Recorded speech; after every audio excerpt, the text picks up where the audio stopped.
Okay, let's unpack this deep dive. We're diving into a stack of source material, looking at one city's approach to homelessness, specifically documents and reports about a controversial contract. It involves private companies and, well, some pretty pointed accusations about transparency. And the city we're talking about is Burien, Washington. The sources really zero in on actions by the city manager, a local business group, and the specific private outfit hired for encampment response. Right, so our mission here, for you listening, is to really pull out the key nuggets from these sources. We want to get a handle on the contract itself, who's involved, what they were supposed to do, what actually got reported back. Exactly, and what these sources reveal about the whole situation surrounding it. We're aiming to give you the essential findings, basically. Okay, let's jump right in. The contract. What are the basics from the sources? Okay, so the core fact is, late 2023, the City of Burien signs a 2-month contract. It's for encampment response. And the cost? $49,000. $49,000, okay. Now, the sources say this is where it gets a bit complicated. Yeah, this is where it gets really interesting. The contract, according to the material, wasn't signed directly with the group doing the actual work on the ground, the one that stirred up public discussion. No. So who is it with? It was signed with a local business association called Discover Burien. Discover Burien. So they were like the prime contractor. And then they hired the other group.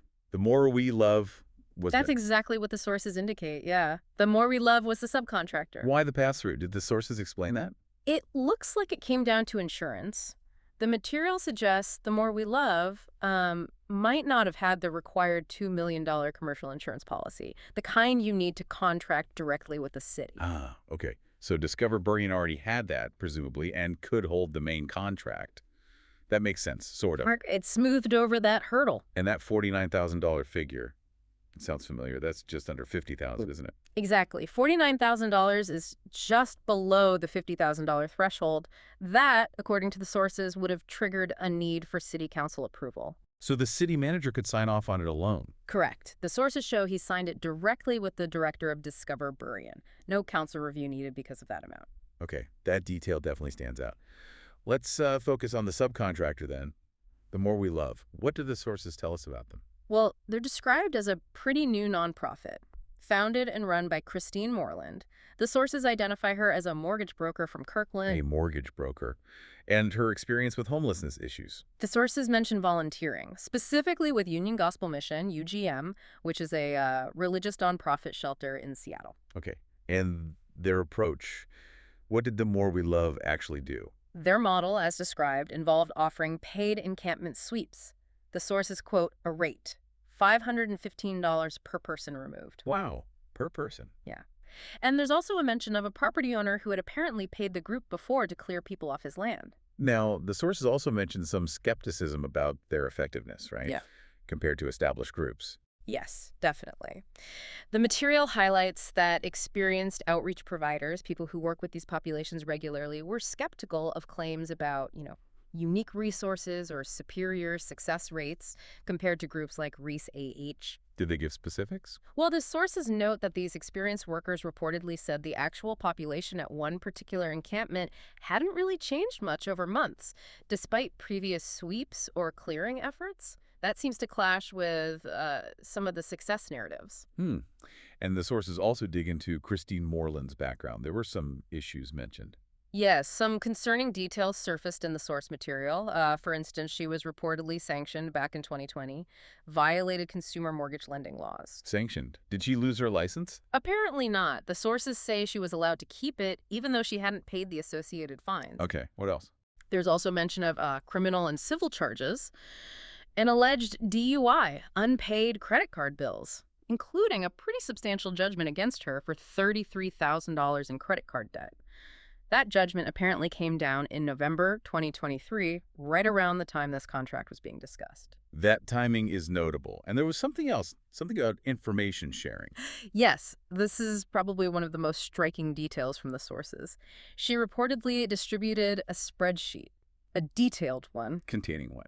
Personal details, sensitive medical information even, about dozens of homeless individuals. And she allegedly shared this with political allies, the police, a real estate investor. Whoa, okay. Sharing sensitive medical info. That raises huge red flags, obviously. Absolutely. Huge questions about privacy, trust, how that information was handled. That's a major finding highlighted in the material. Right. Okay, let's pivot to the other players. The director of Discover Burien, the one who signed the contract with the city manager, George. Yes, Debra George. The sources also identify her as the founder and operator of Burien Cares, which is a local animal shelter. An animal shelter. Okay. And the sources brought up another incident involving Burien Cares. They did. It seems relevant. Burien Cares apparently rented a city-owned lot. Some unsheltered folks had moved there after a previous sweep. And the rent. Very low, according to the sources, $185 a month. But then Burien Cares reportedly forced those people to leave the property. And what happened to the land? It became a dog park. A dog park. Okay. The sources also mentioned a lawsuit involving George and Burien Cares employees. Yeah, 3 employees sued. Allegations of unpaid overtime, being improperly classified, things like that. And her response? She denied it, according to the reports, claimed the employees intentionally kept their hours low, and argued she wasn't actually their employer or supervisor. Even though she founded the organization. Right. Despite the sources noting she founded it, was its registered agent and primary governor. Okay. And back to the main contract with The More We Love. Yeah. There were texts mentioned about money. Yes, the sources quote text messages.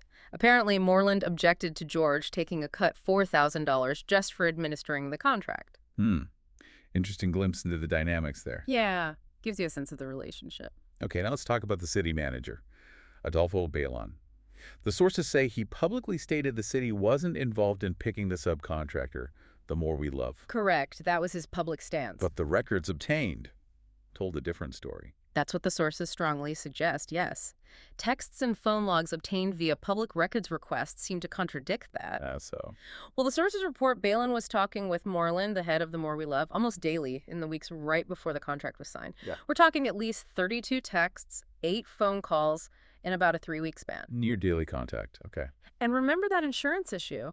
When Moreland apparently couldn't get the required policy, the sources indicate Bailon and his staff then scrambled.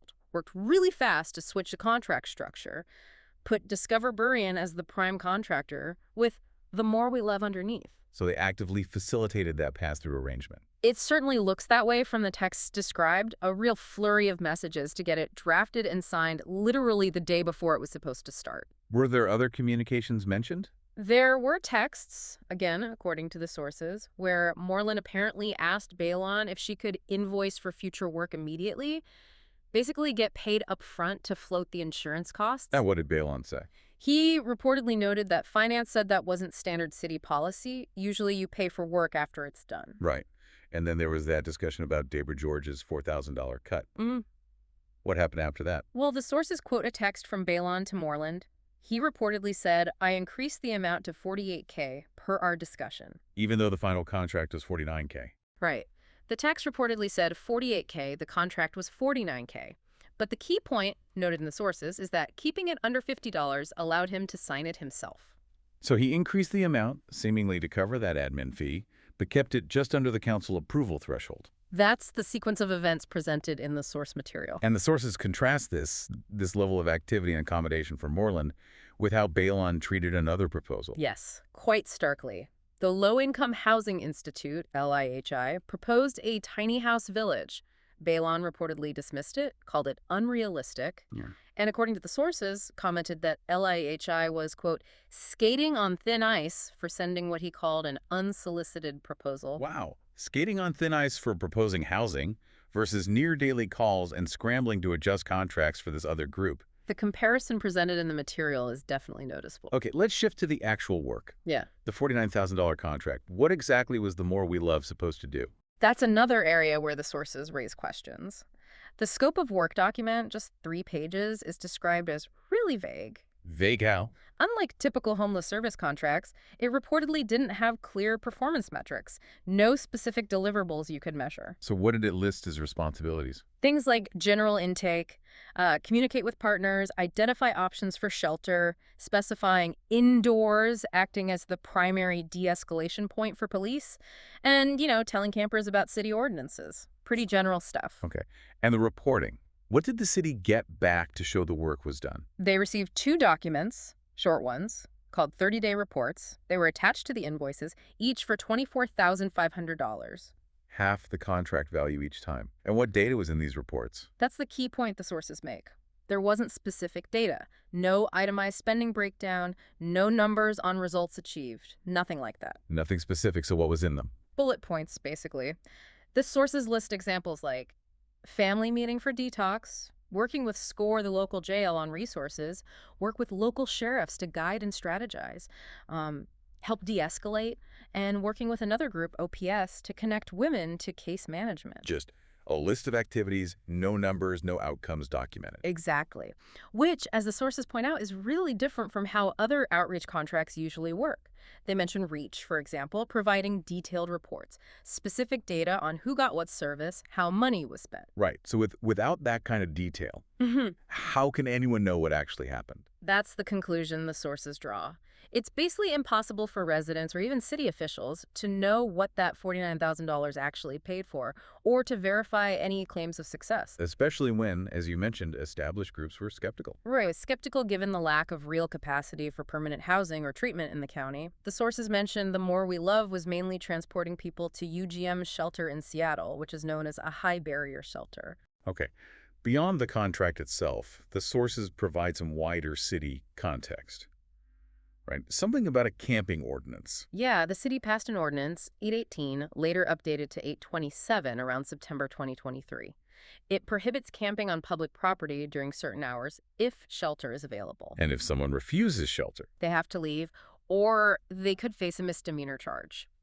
The ordinance went into effect November 1st, 2023, right before this contract started. and the sources raised issues with the ordinance itself? Yeah, they noted the city's FAQ definition of camping was kind of unhelpful, maybe overly broad, and it also tried to legislate camping on county and state property, not just city land. Understand. And then there were the transparency issues specifically around the city manager, Bailon. Yes, the sources highlight a few things. The city reportedly refused to release his performance evaluation and related documents, claimed they were exempt from public disclosure. But are they? According to the sources, the state attorney general's guidance says city manager evaluations are public records. And the firm that did the evaluation? They reportedly terminated their contract with the city. The sources say the firm stated the evaluation wasn't taken seriously and constructive action wasn't being taken based on their findings. Wow, that's quite a statement from the evaluators. It is. Another non-disclosure mention is tied to a complaint about improper government action. This seems potentially linked to Bailon apparently failing to tell the city council about an important deadline. What deadline? A deadline to spend $1 million in county funds allocated for shelter. He didn't tell the council. What was his explanation? The sources say he initially blamed having a swamped email inbox, but later reportedly admitted he had opened and even responded to the county's email about the deadline, just hadn't informed the council. Yikes. Accountability issues there. Seems like it. The sources also mention the city's own public disclosure office redacting information that should be public, like Discover Burien's employer identification number from documents they released. So multiple instances of withheld information, it sounds like. That's the picture painted by the sources, yeah. Challenges in getting straightforward information.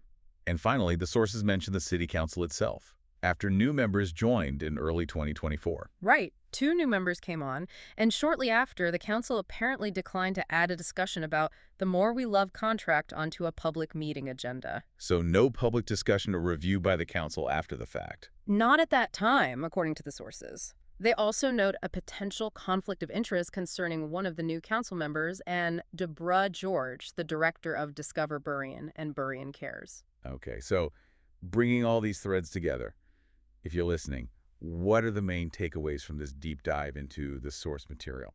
Well, what the sources collectively show you is a city, Burien, facing really complex issues like homelessness, and it entered into this contract kind of outside the normal public process. No council oversight using this pass-through arrangement. Yeah, and the key players involved. The sources certainly raised questions about their backgrounds and some of the reported actions. Definitely. Then you have the contract itself. Vague terms, minimal reporting. It makes it incredibly hard, as we discussed, to figure out what was actually done with nearly $50,000 of public money. Right.